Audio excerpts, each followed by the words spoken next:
isa akong ipakikita sa inyo yung aming garden dito sa Dubai.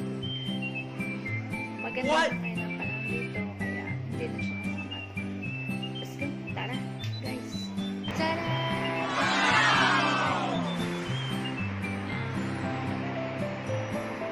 Pakikita ko sa inyo, may malapit na kami mag-hardy kasi this one.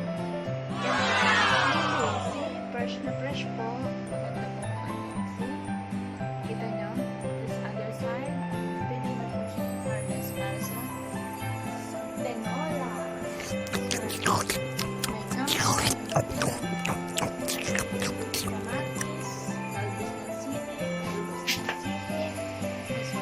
Puro mga sili. Kasi mahal dito ang talbos ng sili and bihira tayo makakita. Lalo na nagka-coronavirus. Wala po. Kasi malaki na po ang sa isda. Yan. Yan, may aloe vera pa. Yan po ang aming. Yung iba namatay po dahil sa sobrang init. So ngayon po maganda lang. Panahon dito sa Dubai, maganda na po magtanim. Kaya gumanda na ang aming garden. Malapit na siya ma-harvest kaya look, yun na yun. Ang ganda guys. Ang ganda ng talbos ng sili guys. Yeah.